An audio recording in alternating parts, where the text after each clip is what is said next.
ورحمة الله وبركاته داوديال قريبكayga midig waxa taagan Daawud Maxamed oo tiriyay maaso la magac baxday waqooyi maxaa ku helay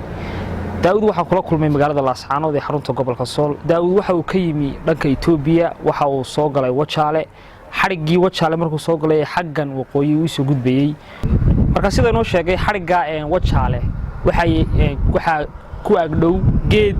geedkaasna waxa jooga nin waalan oo isagu oday ah oo mariya jeexan ninkaas markaa tusaale wuxuu soo qaatay inuu ka soo qaaday waqooyi oo ku beeray isaga iyo ninkii wala sheeka dhex martay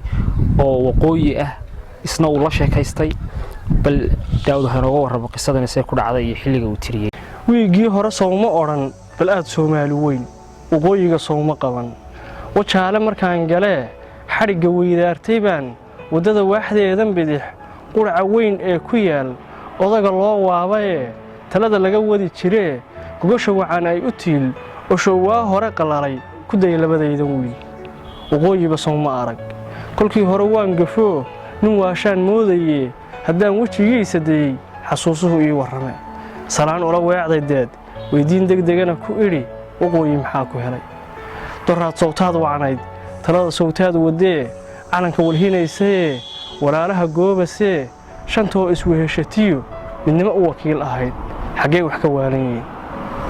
walwaal iyo doollo iyo galbeed baan ku wadaa sidoo waa ugu bariyo wajeer iyo gaarisiyo mandeero warkeeda daa hadda wax lagu darsaday waqooyi maxaa ku helay wacadku soo ku ahaa wuxuushta axmaaradiyo wayaana in la iska rido waqooyi maxaa ku helay wacadku soo kii ahaa wuxuushta axmaaradiyo wayaana in la iska rido hashaadii webi ahayd haddii kaa weyraxdo waliba ku haraatido wadnaha iyo baarka iyo wareentay biixiyaha waraabe u lugmiya ninkii waashaa la yiri walaalkii baa u ladan wax sheeg baad mudan tahay haddii uu waalidka samaha kugu waaniyaan waa yahay mooyee miyay waxyeelaba kaa gayaan ninkii waashaa la yiri walaalkii baa u ladan haddii uu waalidka samaha kugu waaniyo waa yahay mooyee miyuu waxyeelaba kaa gayaan ogow wadarteed lo'daba waraabuhu uma galo dadkuna waa wada jirko walaalnimo ruux ka tegay dugaag buu u heshadaa sidii dibigii wabxee waraabaha roorsadaad wadkaagii raadsatee xaqiiq ma lagu wadacay wuxuu yidhi wiil yahow adoon iga hayn wacaal inaad igu wiirsataa ayaankii weeye oo cid baan in waraysane cidlada waxa iigu wacan wasiirtii aan dhalee dhaxalka la wareegi layd waswaas baa lagu rido warkood wacallaa la yidhi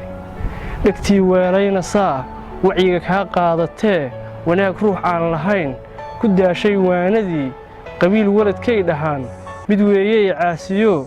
dunida warqad baan u diray waxaan leeyahay dadow waxgaradkii yaa inkiray wadaadada yaa dafiray dantii waddankani lahaa qabiil weydiiyey yidhi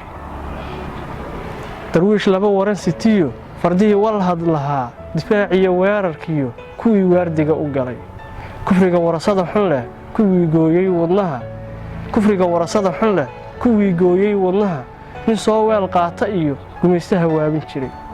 wargeyskii tima caddiyo haddaan waayey halyey dhulkeennan waafiga ah khayraadkiisii wacnaa shisheeye walwaalaye wadkii dilay geesigow waxyeellaan kaa tirsada weynaha kama quusanoo rajaa ii laaban weli hilaac baa ii wacloo waddanigii lama idlayn dulmiga waa la iska wadi xaqaa jeer loo wanqari